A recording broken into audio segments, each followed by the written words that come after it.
to ensure that it grows the economy and also creates jobs. This is communicating a false message.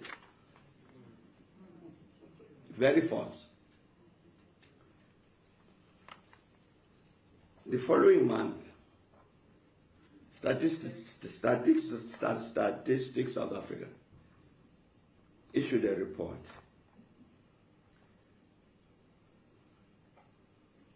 And it says it headed, economic activity declines in the third quarter. So in November, the government is saying the economy is going this way. The following month, Statistics South Africa, the economy is going the other way. I'm mentioning this thing, comrades, because I can understand why GCIS would put out a statement like that. It's because during that quarter, GDP rose by 0.4%. That was during the second quarter. And the GDP went down by 0.3% during the third quarter.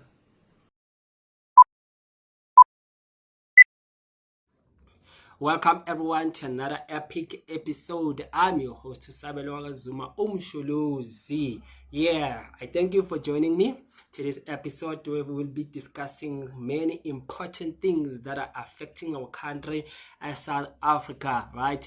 But I want to talk about the former president of South Africa, Thabo Mbeki. So Thabo Mbeki has come out very strongly accusing and addressing the ANC and President Ramaphosa very personally. Before I continue and we explore more on what former President Thabo Mbeki had to say, please don't forget to hit the subscribe button and to support the channel. You can leave just your comment on the section below and just express your view. Let us hear your view of how you see things, and please don't forget to press the notification bell so that every time we post a video, you will be the first one to receive it. Let us just get into it without wasting no time. Former President Thabo Mbeki has come out strongly and hit the ANC. He always hit the ANC because they are not doing things quite good, right?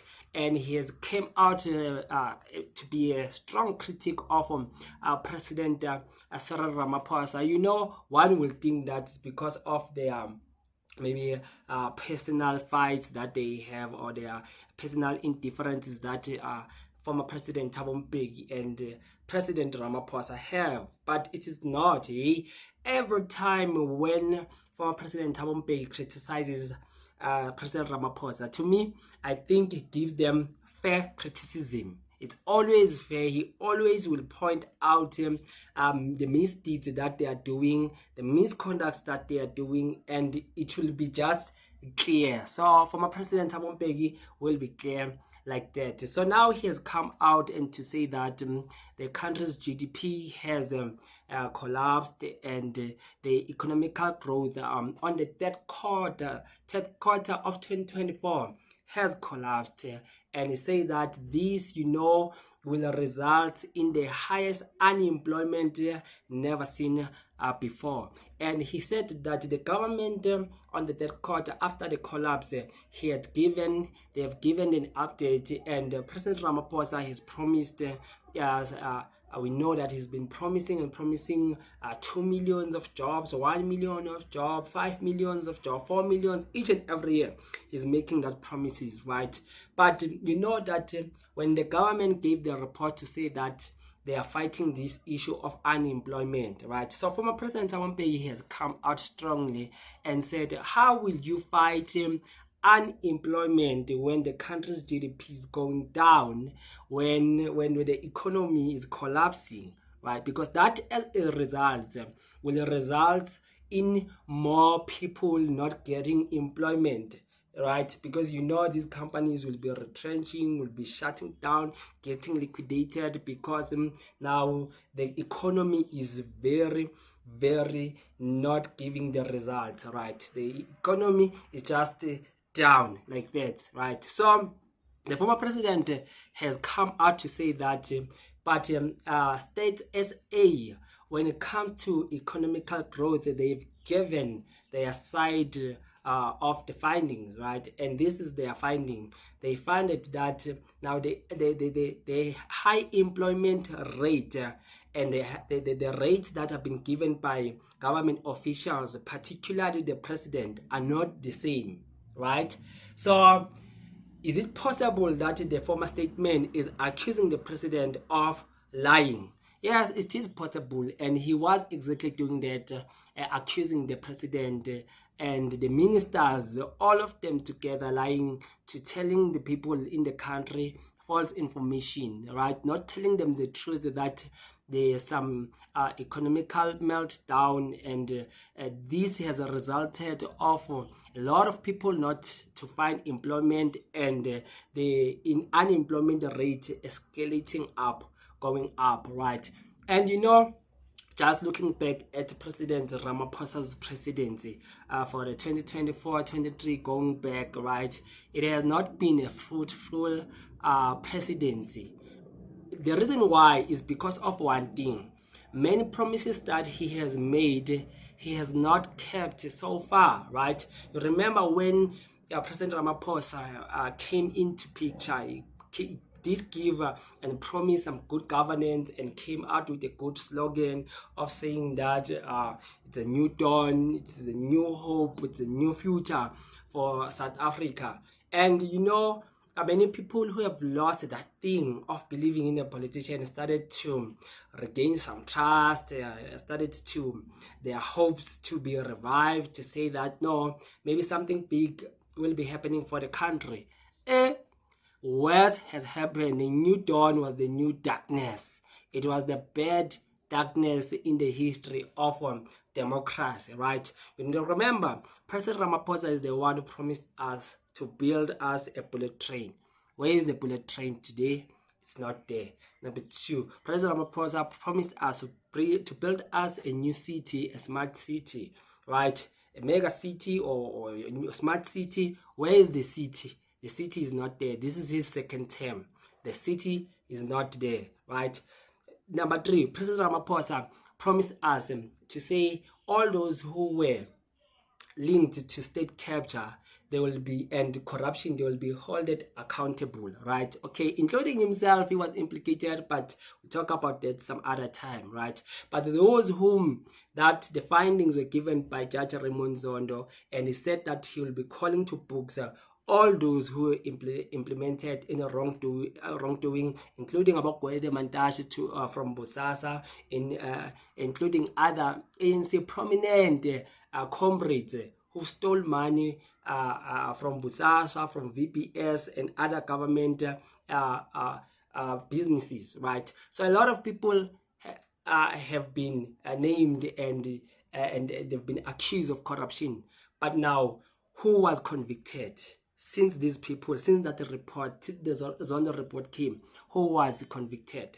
No one. The president has not held no one accountable, right? So President Ramaphosa's presidency has become a nightmare for South Africa, right? While the state of the country is just deteriorating down, the roads, the infrastructures, load shedding, shacks, you can name everything that is wrong in South Africa, which is not getting fixed. Even those things that were better or they were promising have now took a back step or 10 steps backwards, right? They are worse today, right? So the issue that now is at hand is the issue of unemployment, right? And each and every rally that the ANC will hold will always promise people 2 million jobs, these million jobs, these million jobs. But they will know very well that they will not keep that promises, right? So if you are happy with President Ramaphosa's presidency, that's your call, and that's maybe your decision. But a lot of South Africans are not happy on how the country has been run and how the ANC have been running South Africa so far, because a lot of people here are not employed. There was a time whereby Remember, President Ramaphosa promised the people of Alexandra to build them more than 1 million RDP houses, right? And he never kept that promise. Not even one single RDP houses has been built, right? And when Fikile Mbalula has been asked, he changed this to say that it was not only directed to the people of Alex, but it was nationally to the entire country. Now we ask a question again. Okay, it was nationally. Show us at least one RDP that President Ramaphosa has built, right? We haven't seen any, even though you can say it's nationally or locally. The thing is, that promise was a lie altogether, right? So Ramaphosa's presidency is full of lies, and you know, Ramaphosa will make it to appear as if we hate him as a human being.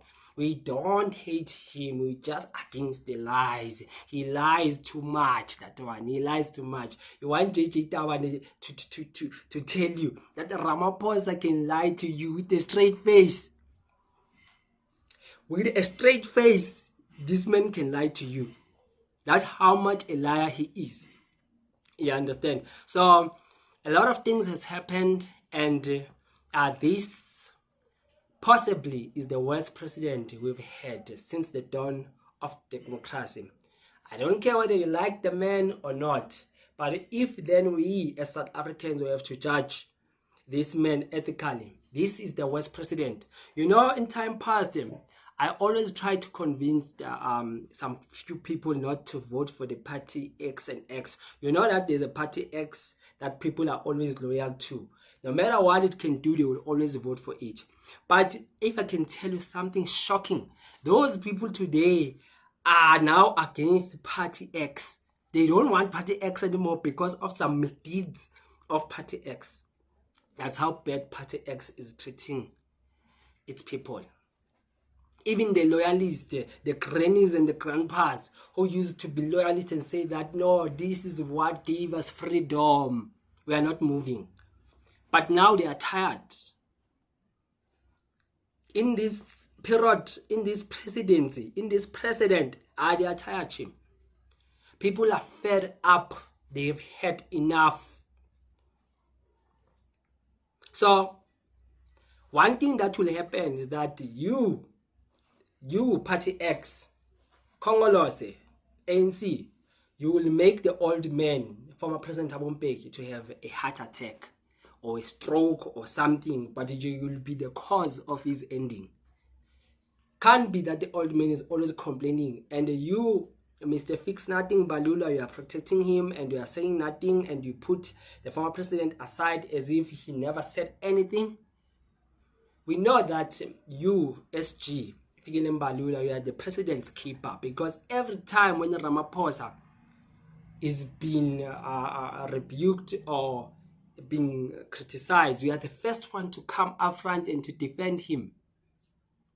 You, SG, you are the first one to come up front. You don't want to take the blame and to fix the mistakes that you keep on doing. You keep on doing the same mistakes, and that will lead you to be even get more punishment come 2029. It is said of how the ANC have been destroyed and how the comrades have decided to thank the ANC and to thank the voters, and most of all to thank South African by giving them what a wrecked, not working government. That's how the ANC have thanked us, including President Ramaphosa, the so-called billionaire whom he promised the new dawn, and he came and he did the opposite. It is so sad that every time when you have to speak about the ANC, you must appear as if now you are criticizing it all the time. It is so sad. Please don't forget to hit the subscribe. Whether you're an ANC member, hit it there. Whether you're DAEFF, FF Plus, IFP, Konto Wesizwe, EFF, right? Please press the subscribe button. Whether you are a non-voter, you don't vote, please press. Let's talk politics. Till we meet again, and I'm out.